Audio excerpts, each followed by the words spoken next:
Hey everybody, just wanted to jump in here real fast and answer a question about what boards to create. So there are some people who have taken advantage of the early adopter program, and this is for the Pinterest Merch by Amazon 10-day challenge, where you are able to get your complete Pinterest account signed up, ready to go. You can set it up, you can overhaul it, whatever needs to be done. And you are able to get all of your boards up, have a whole system and plan in place of what pins to create, what types of pins, how often do I pin, all of that. So in other words, the complete Pinterest strategy, you're able to get done in 10 days. After that, all you need to do is mark everything on your calendar and begin to repeat the process of just maintenance month after month after month. So it really isn't that much work overall, but this is a way for you to get in. So the early adopter people have already been working very, very hard. They are asking some really amazing questions. And one of them that has come up is about what types of boards should I create? Again, this really depends on the brand that you have and the niche area.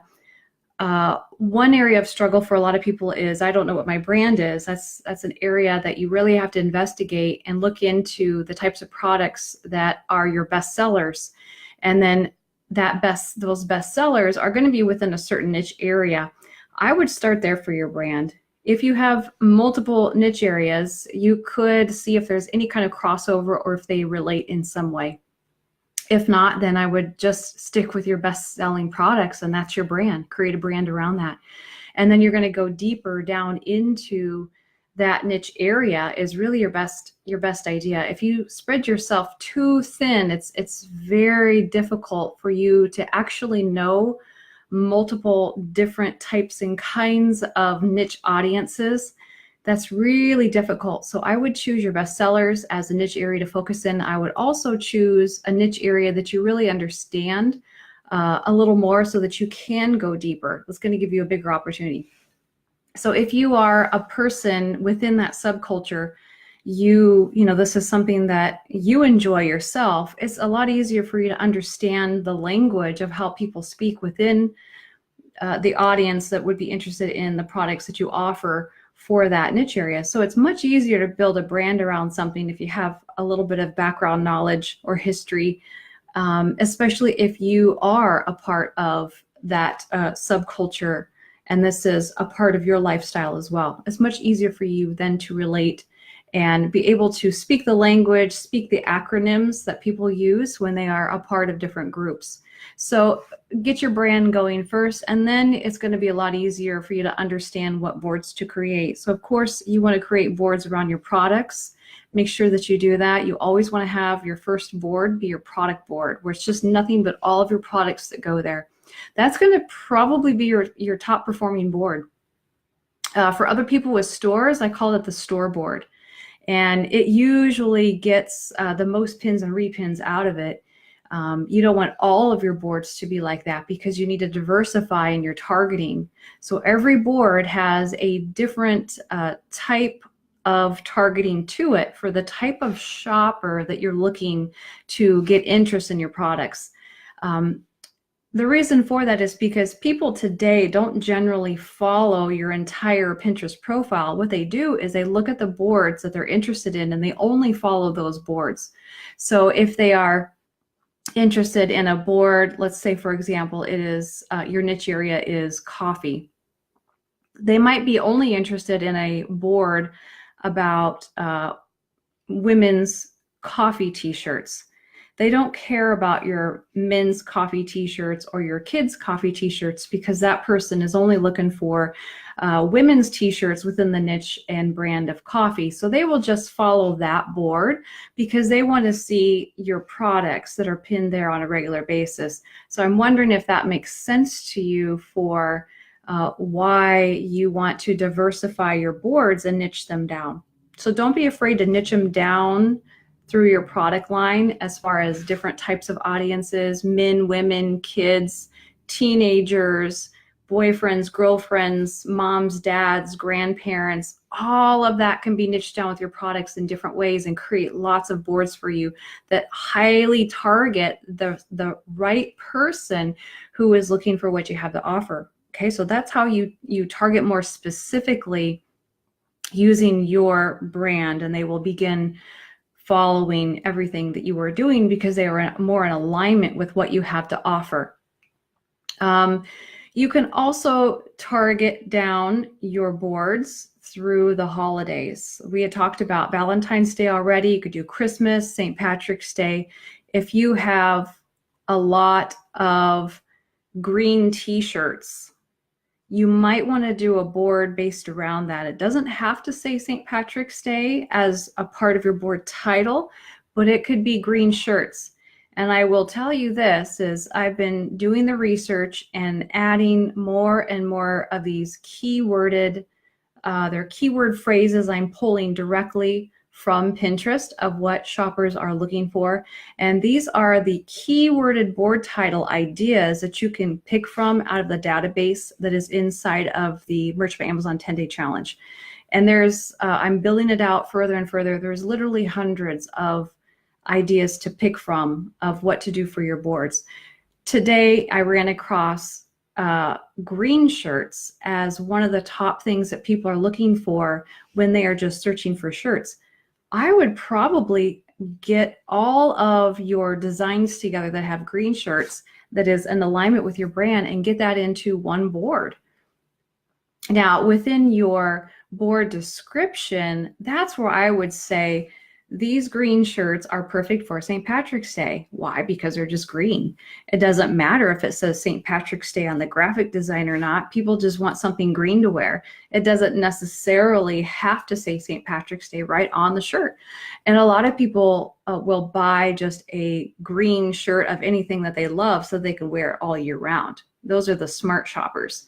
They aren't going to pick out something that just says St. Patrick's Day on it and then there's just one day to wear it on. So that's an idea for you of how to group your products in different creative ways, and you do that through your boards. So you definitely want to use the database that will give you lots and lots of ideas on what kind of boards to create and how you can be targeting different interest areas of exactly what people are looking for. So I know for sure that they're looking for green shirts, which is quite surprising. And you don't know until you actually do the research on Pinterest. If you start selling a lot of green shirts, then you know, okay, so every time that I put a design up live in Merch by Amazon, I need to make sure that I always select the green, some kind of a green color.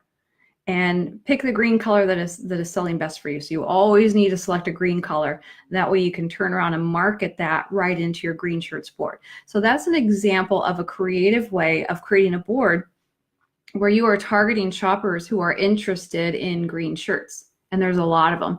I'm seeing it for other colors too, black and pink.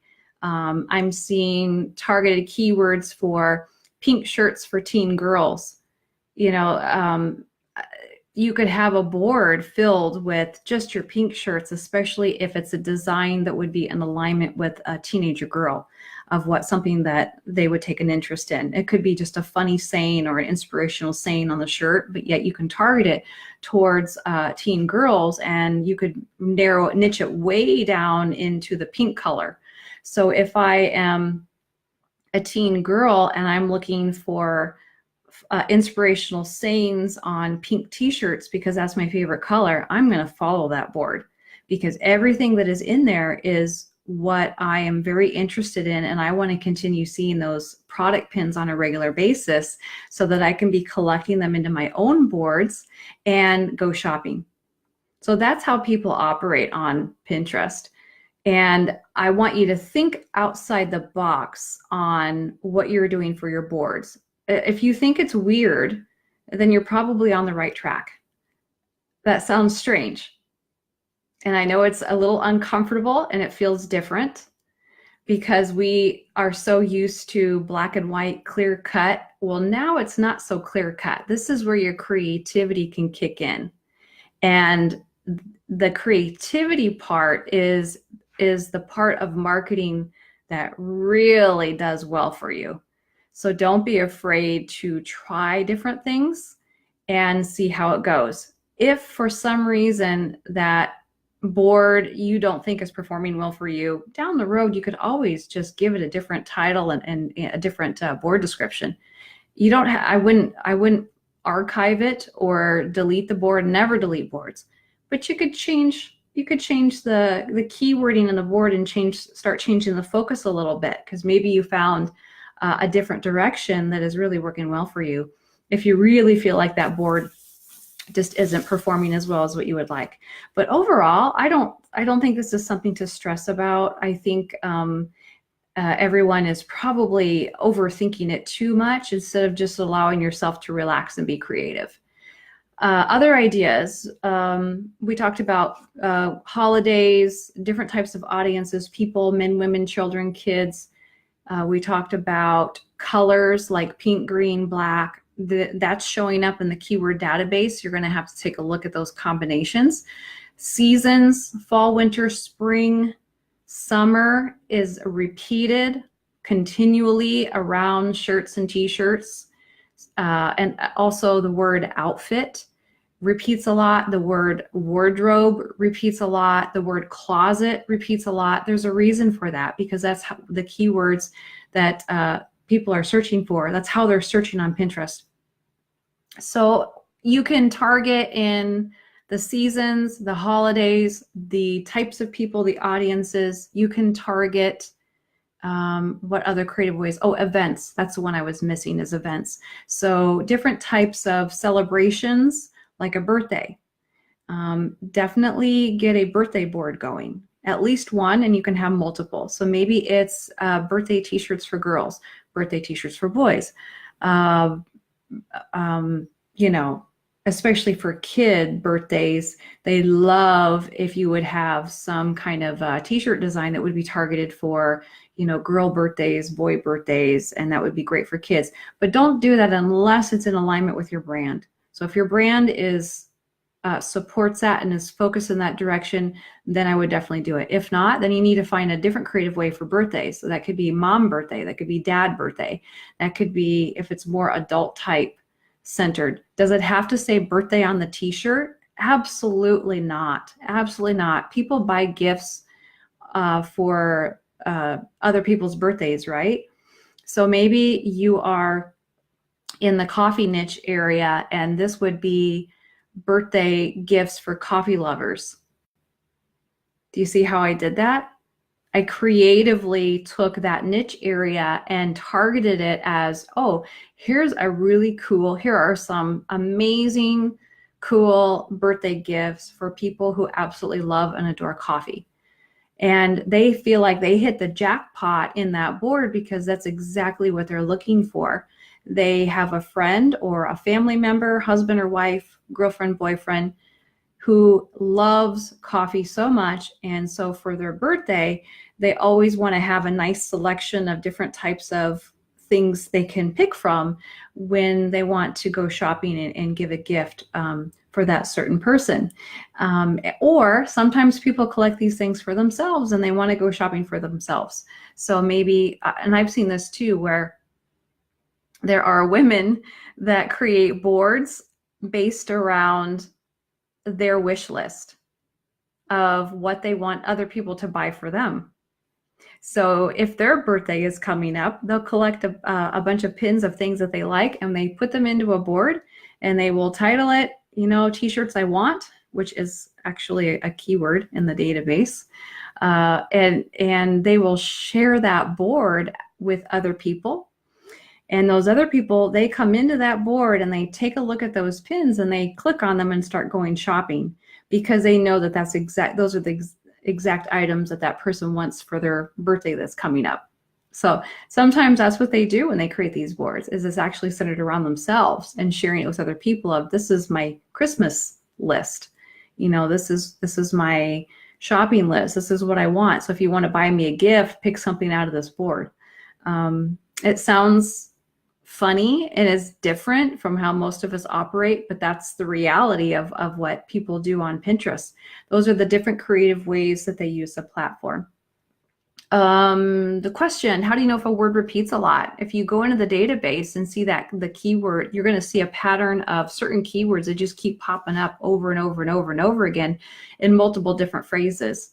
When you see that, you need to grab a hold of that keyword and use it within your board description and your pin descriptions.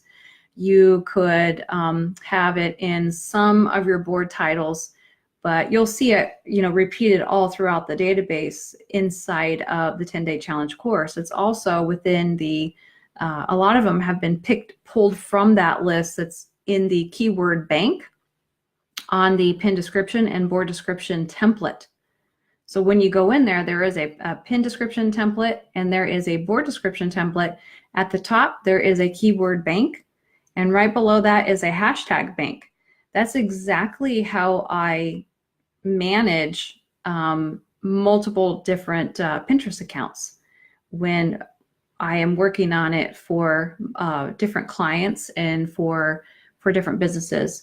Is I have learned to organize myself in that way where I can just have everything in one spot, and it's very, very easy for me to work. So what I did was I took everything that I have learned to do for myself and I turned it over to everybody so you can see exactly what I'm doing.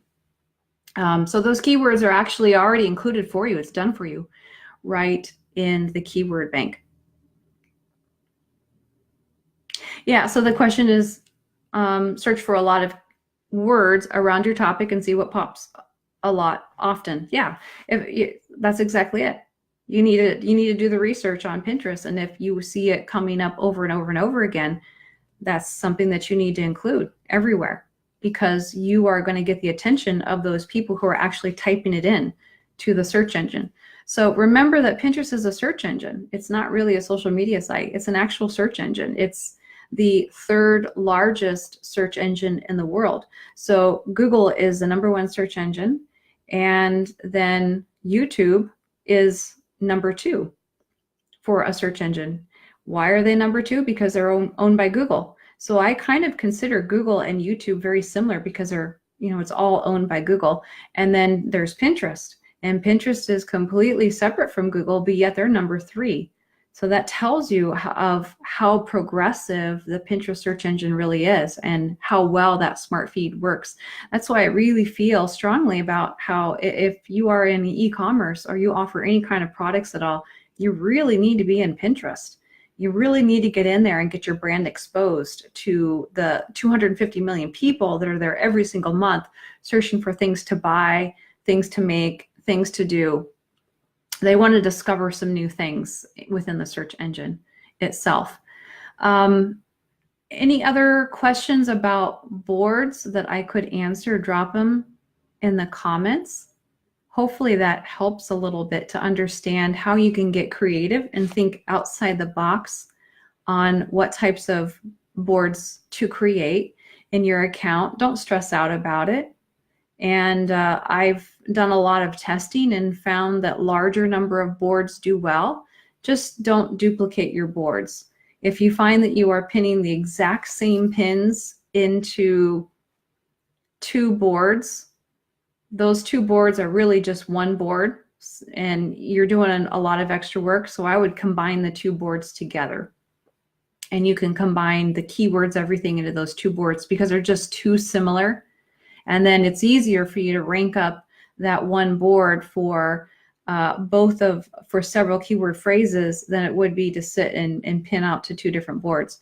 So that's too similar to where they're really duplicates.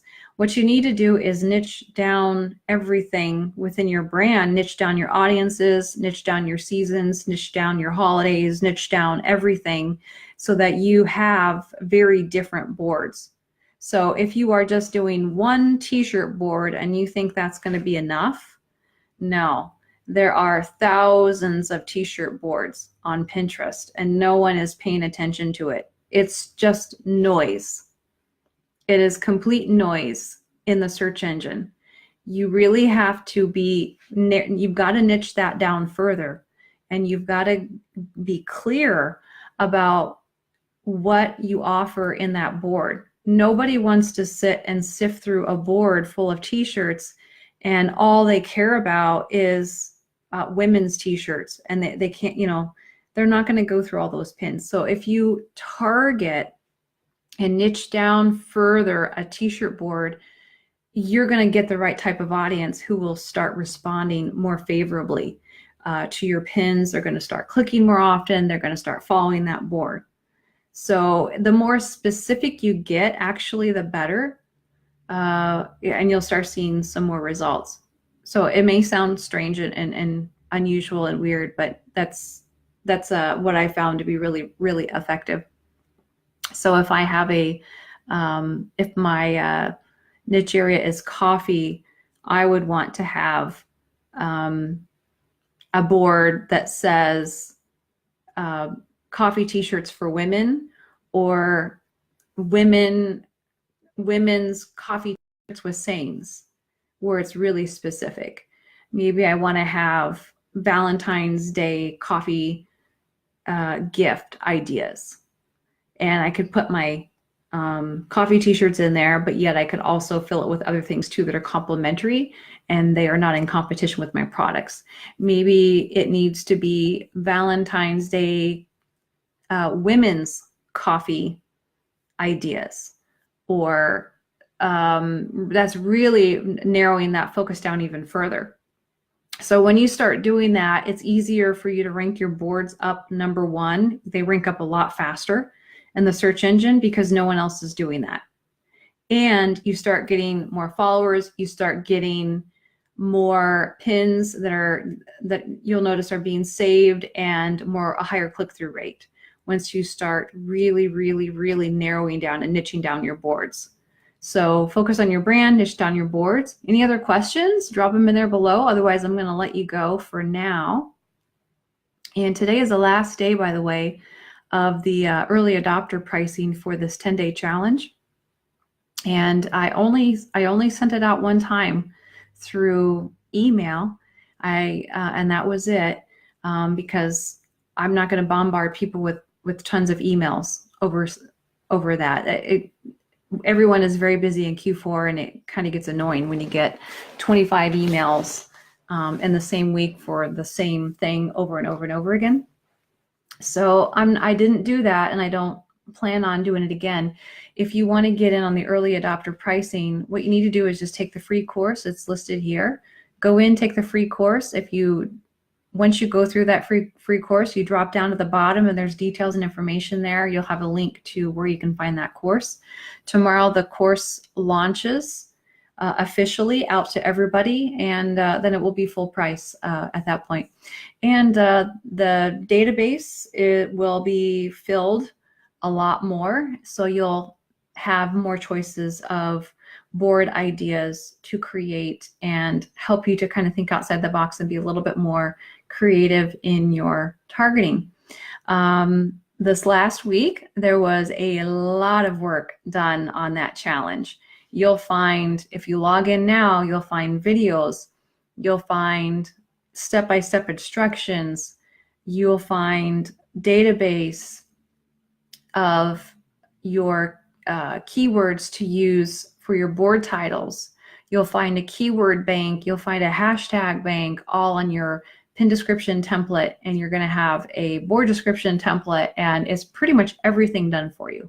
Just everything is template, template, template. And there's even Canva pin templates. There are 30 of them. I created 30 Canva pin templates for you to just add them to your Canva account, and then you can make a copy and start using them immediately. Showed you also how to create some fast pins using other methods, and that's all in video as well. So there's a lot of stuff that's in there, but I only included the essentials of what you need to get running with this. And I worked very, very hard on this because I wanted this to be complete before Christmas. That way everyone can start working on it and you can get in a new direction that is good for you, a clear direction for your marketing in the new year. All right, I will let you go. Have a great rest of your day.